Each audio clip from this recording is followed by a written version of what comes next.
केशवाय नमः गोविंदाय नमः दामोदराय माधवे कमलापते सीतापते शिवपते हरिपते चराचरपते पाहि मां कंचन रामायण ओम नमो भगवते वासुदेवाय नमस्ते कृष्णाय नमः गोविंदाय नमः दामोदराय माधवे कमलापते यत्पते सीतापते श्रीपते वैकुंठाधिपते चराचरपते पाहि मां यद्रामंगलं दत्तं यदे हरणं सुग्रीवशं भाषणं एतस्य रामायणं कृष्ण गोविंदाय नमः गोपालाय नमः ओम कृष्णाय नमः गोविंदाय दामोदराय माधवे कमलापते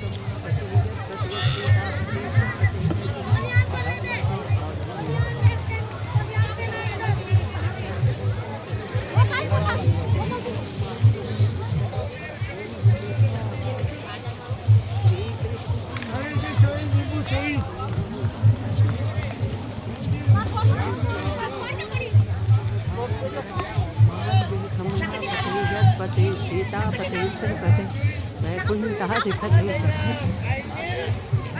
ओम नमो भगवते वासुदेवाय नमः श्री कृष्ण गोविंदाय दामोदराय नमः माधवे कमलापते यत्पते सीतापते श्रीपते वैकुंठाधिपते चराचरपते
पते सीतापते श्रीपते हर हर महादेव हर हर गंगे ओम सर्वेश्वरी ओम गंगेश्वरी सिद्धेश्वरी ओम शंकर मौली विहारिणी गंगे शंकर मौली विहारिणी गंगे शंकर मौली विहारिणी गंगे शंकर मौली विहारिणी गंगे शंकर मौली विहारिणी गंगे शंकर मौली विहारिणी गंगे शंकर मौली विहारिणी गंगे शंकर मौली विहारिणी मामा मोती शंकर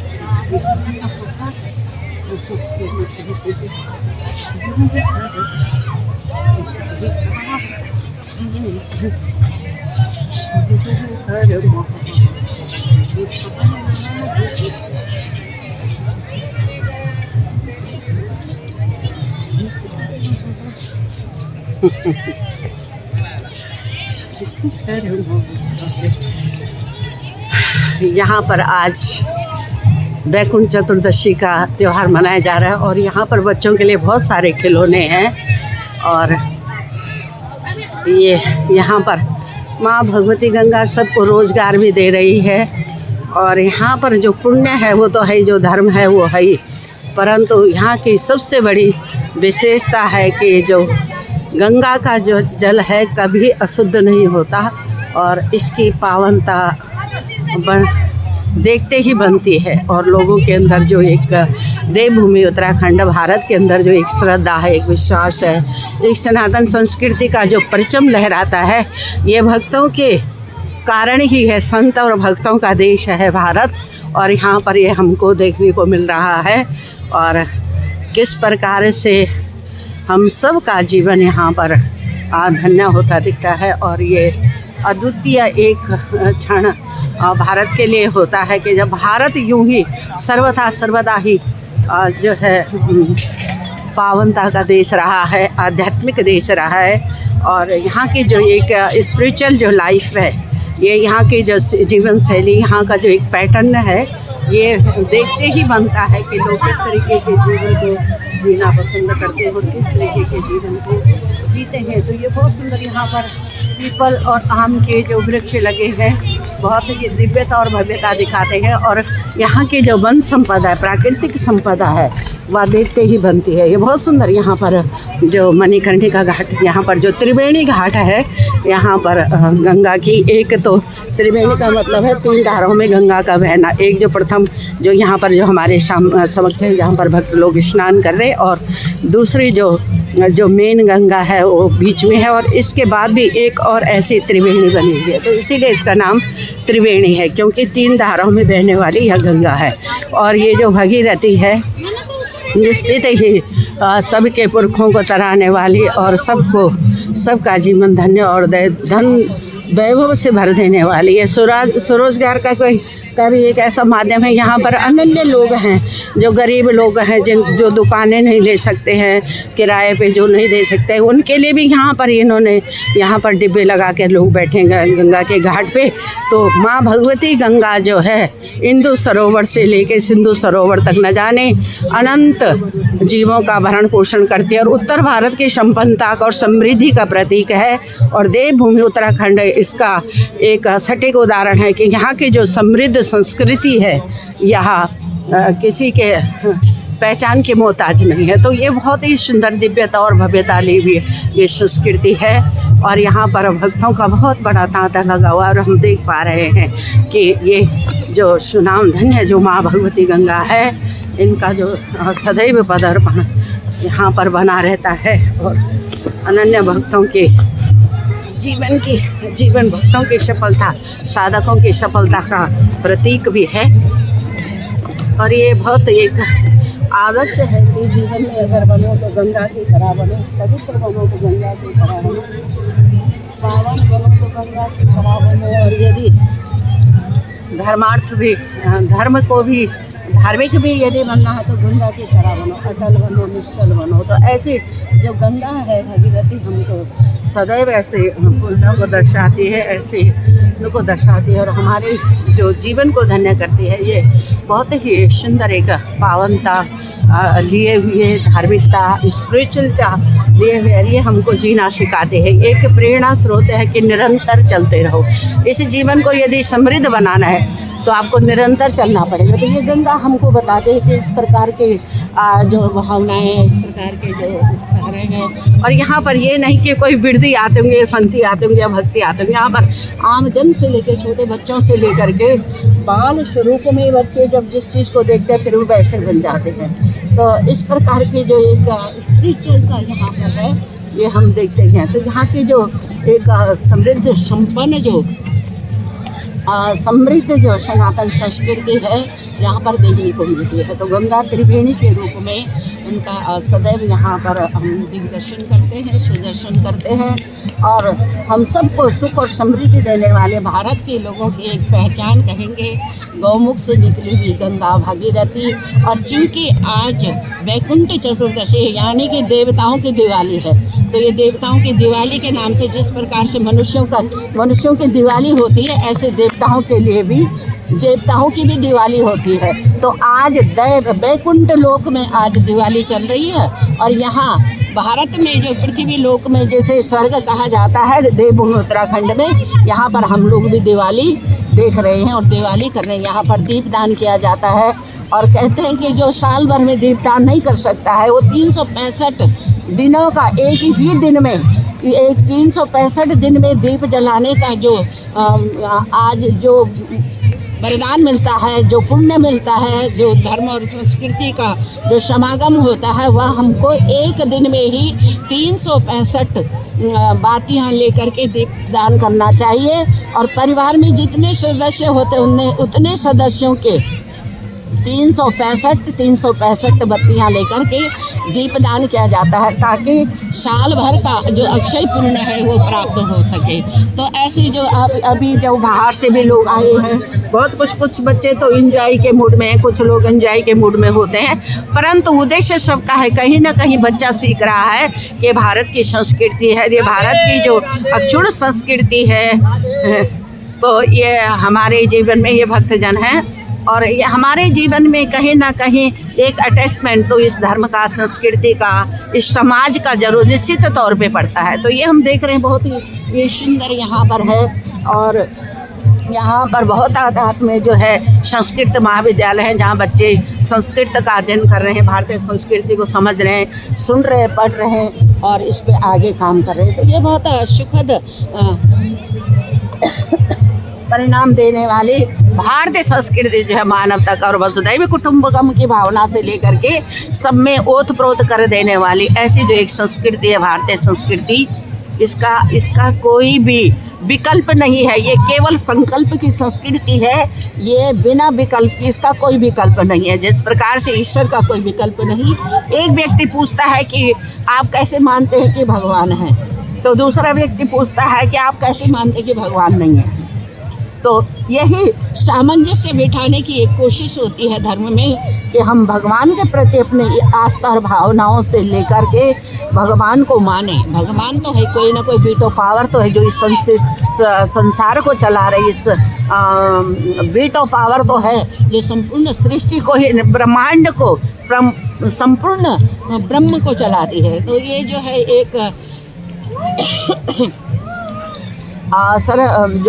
स्काई यूनिवर्स 7 में जो 7 जो महाद्वीप हैं उनकी भी चर्चा आती है।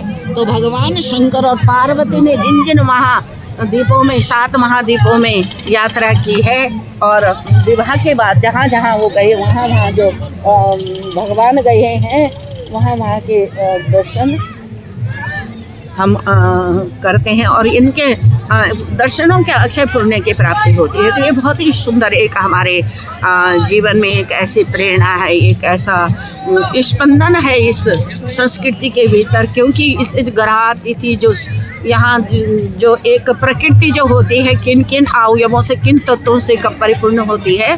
तो ये जो तिथियाँ होती हैं, ये जो हिंदू पंचांग है, ये इस तरीके से, ये कोई किसी मनगणंत नहीं, ये वैज्ञानिक है, इसका शास्त्रीय कारण है और ये वेदों के अनुसार बना। वेद क्या है?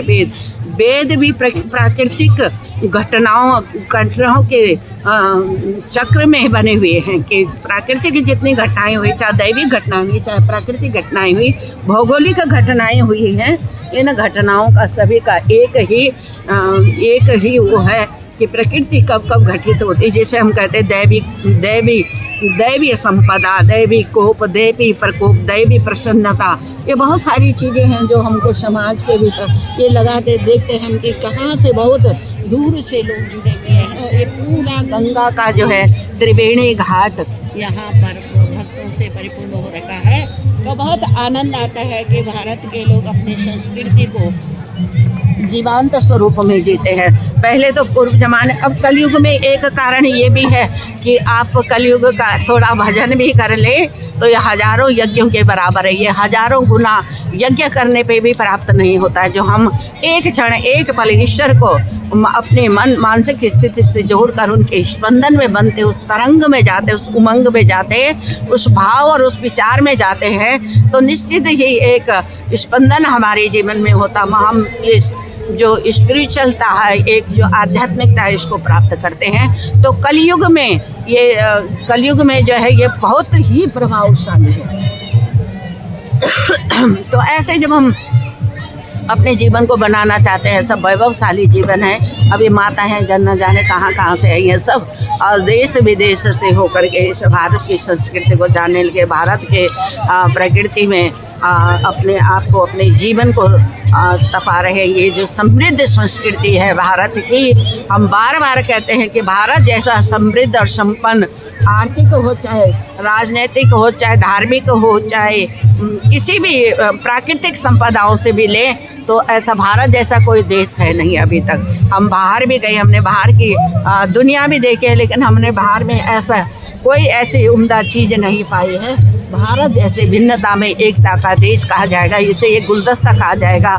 और ये संस्कृति प्रधान देश है। ये संस्कृति की जो वैभवता है, या प्रत्येक व्यक्ति के अंदर, प्रत्येक जीव के अंदर हम कहेंगे तो दिखती है। और ये निर्विकल्प संस्कृति है, इसका कोई विकल्प है नहीं। सब धर्म जाति जो कुछ भी है इस संस्कृति से पैदा हुई। इस संस्कृति को किसी ने, क्योंकि ये स्वयंभू है, शंभू की है, और ये नेचुरल है, ये प्राकृतिक है, इसको किसी ने बनाया नहीं।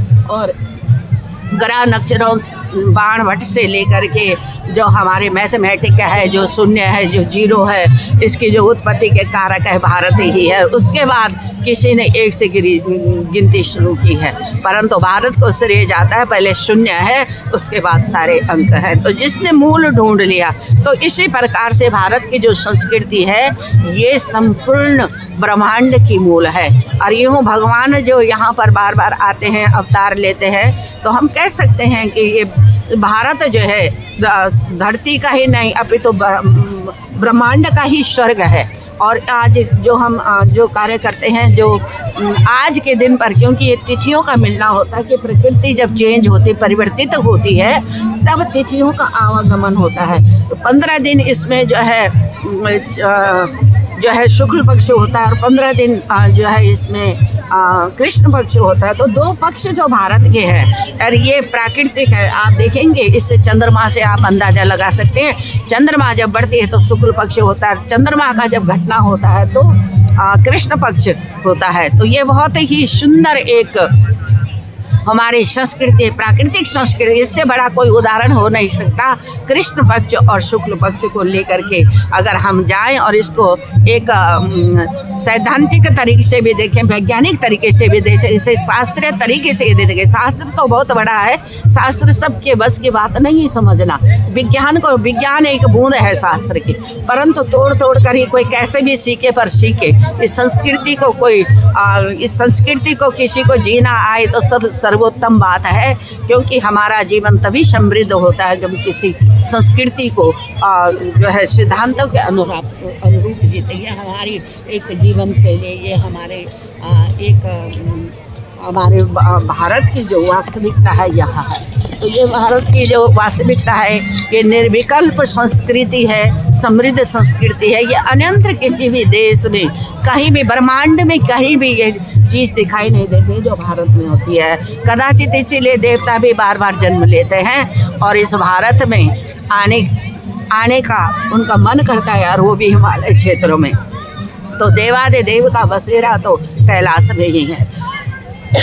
और गंगा सबको तारने वाली है, इसीलिए भगवान शंकर मौली विहारिणी गंगे, भगवान शंकर ने इसीलिए अपनी मौली में, अपनी जटाओं में गंगा को धारण किया है, क्योंकि ये गुणवान है, सात्विक है, और ये समृद्धि देने वाली है संपूर्ण संसार को। या समुद्र में भी इसकी अपनी एक पहचान है। तो एक बहुत बड़ी हमारे जीवन की एक बहुत बड़ी तपस्या है। और ये उन माँ भगवती गंगा की, क्योंकि गंगा हमारी माँ है, हम बचपन से ही गंगा की गोद में पैदा हुए और गंगा के ही तट पर हम यहाँ पर हैं। तो ये बहुत ही हमारे सुखद जीवन का परिणाम ही होगा कि जो लोग भक्तजन जो इस संस्कृति को जानते, इस संस्कृति में जीते हैं, इस संस्कृति को प्राप्त करने के सोचते हैं, निश्चित ही उनका जीवन बहुत ही आध्यात्मिक और आनंदमय और सुखमय होगा। इन्हीं भावनाओं के साथ गंगा का पुनः दर्शन कराते हुए, भक्तजनों का दर्शन कराते हुए कि यह जो जीवन है आनंदमय हो, परमानंदमयी हो, ऐसी पराकाष्ठा भगवान से करते हैं। और यहाँ पर बहुत सुंदर मन को हरने वाले पीपल के पेड़ है, बरगद के पेड़ है, आम के पेड़ है, मीठी नीम के पेड़ है। तो ये बहुत ही सुखद एक संस्कृति है हमारी, और हम इस संस्कृति को जीते हैं क्योंकि हम भाग्यशाली लोग हैं, इसीलिए हम इस संस्कृति को प्राप्त कर पा रहे हैं। अन्यथा इतना तो कहाँ किसका। इसी भाव के साथ श्री जी देवभूमि उत्तराखंड भारत से सरस्वती देवी के नारायण देवभूमि उत्तराखंड भारत के मंच से आप सबको कोटि कोटि नमन करते हैं और वैकुंठ चतुर्दशी के आप सबको ढेर सारी शुभकामनाएं देते हैं। इन्हीं भावों के साथ हर हर महादेव, हर हर गंगे, ओम पार्वती परमेश्वराय नम, रामेश्वराय नम।